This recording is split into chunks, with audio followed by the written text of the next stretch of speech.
Ladies and gentlemen, let me just start by saying that we already had the first loud vehicle of this recording. Now, I'm sure that doesn't surprise anyone at all, but what's going on in the world of EVs, the vehicles that are not loud? Guys, we have a number of updates to actually go ahead and talk about. And I will say right now, there is a lot going on right now in the world of, Tesla, especially, that I think a lot of people are really kind of overlooking, okay? One thing I want to remind you all of that kind of hasn't really been in the news for a couple of days is the idea that a new Tesla factory could very well be all ready to go, okay, for approval for Canada before too long. Now, again, when I say all ready to go, that's still something we're keeping an eye on. Right now, we don't know where exactly that could be, where exactly you could set up, all that stuff. But I think that, again, we are getting closer to seeing the possibility of a Tesla factory in Canada, right? And I think that, again, that's a very, very good thing. Getting Tesla a strong manufacturing advantage in that market that has, keep this in mind, okay, a lot of natural resources. Canada, again, is a market that's way too overlooked, way too underestimated, and I think that that is incredibly, incredibly noteworthy. Anyway, with that said, guys, I gotta say also, Elon Musk over the past couple of days hasn't been overly vocal on Twitter, okay? He did confirm one thing that I thought was very, very noteworthy, but we know that every once in a while, Elon Musk also does take some breaks, and understandably so, right? The man does a lot. So anyway, he confirmed a couple of days ago, or actually yesterday in the afternoon, September 25th, and said Starlink now over 1 million user terminals manufactured, okay? Now, if that isn't incredible progress, I do not know what is, because Starlink really is something that happened very, very, very quickly, right? And it has moved incredibly quickly and has really been able to push forward with a lot of strength. Anyway, guys, with that said, let's move on now and let's talk about an update for Gigafactory Berlin. Now, this is something I want to say right now, you guys are probably going to hear a lot about, especially in the next couple of days, okay? And there's going to be a lot of coverage about this because I am sure that a lot of more mainstream sources are going to jump all over this, but a fire broke out at Tesla Gigafactory Berlin. Now, of course, there's a lot of bureaucracy that surrounds this factory, okay? We're hearing from local sources, and this is according to Electric as well. This was translated from a local source in Germany, and I quote, "A fire broke out on Monday night on the premises of Tesla's Gigafactory in Grünheide. The fire brigades of the municipality of Grünheide were called at 3:33 a.m. by the Tesla plant fire brigade." Okay, a pile of cardboard is said to have burned on the site. According to information, several fire brigades were used. And again, I want to say right now, it's so funny, right? Guys, this is a factory, okay?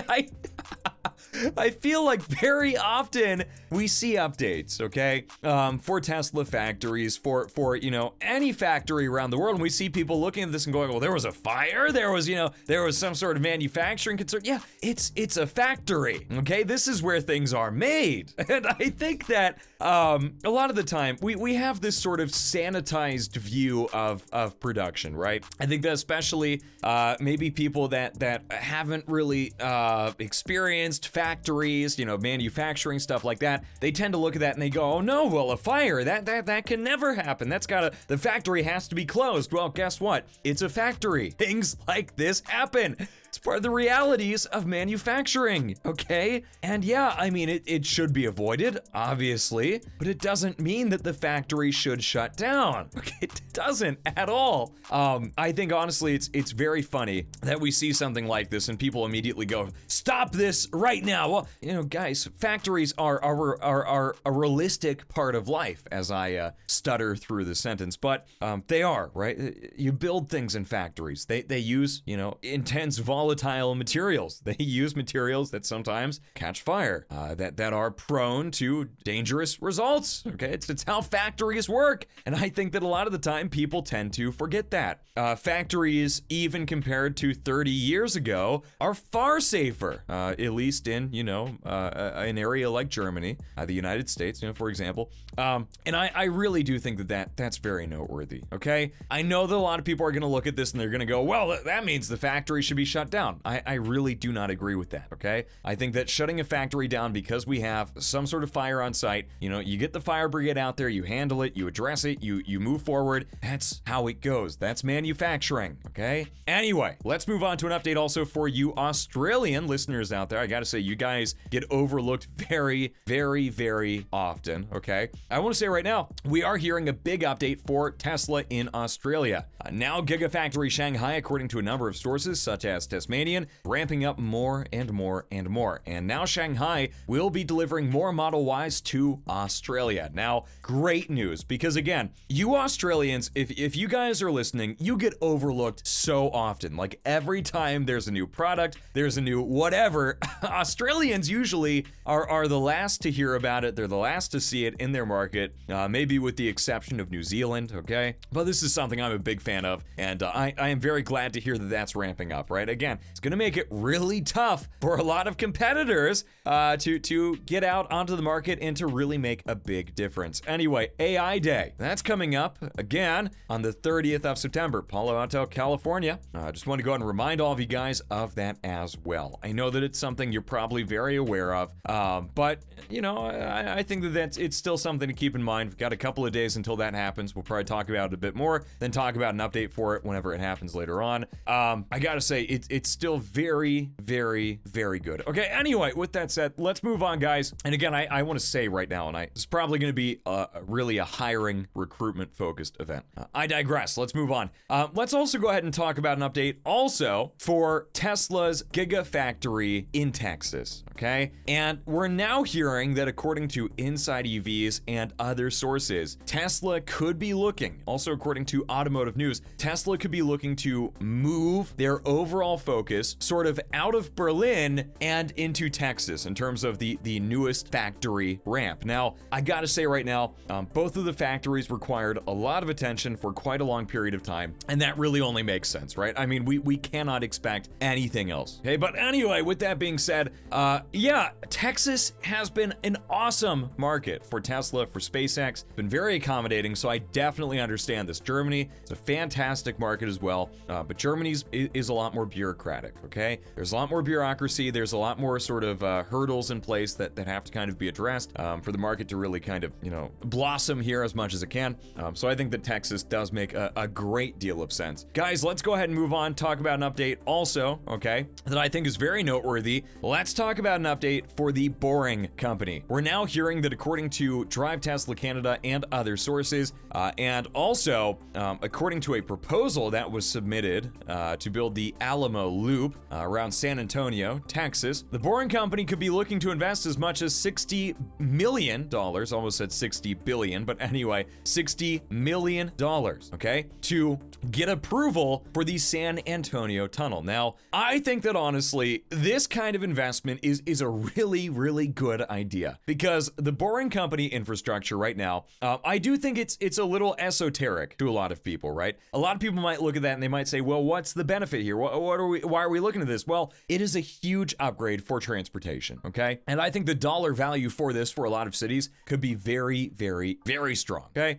So I do want to go ahead and make note of that as well. I do not think that's an unreasonable sum of money by any stretch of the imagination. I think it's actually very realistic. Anyway, guys, let's move on to an update also for Elon Musk and Twitter.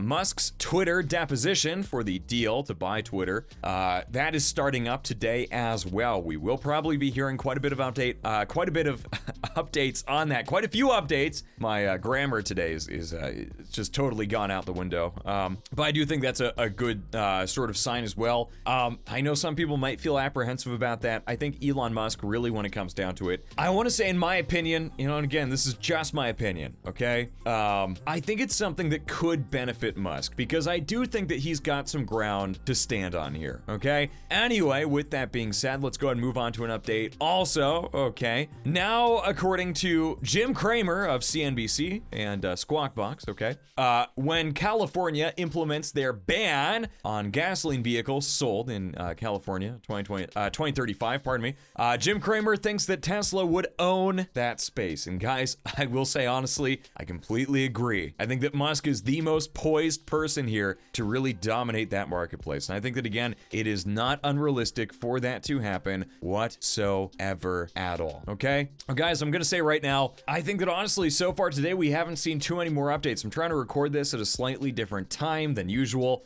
We are hearing that hydrogen is being discussed again. I'm not really gonna talk on that, okay? I'm not a giant fan of hydrogen. I think you guys know that.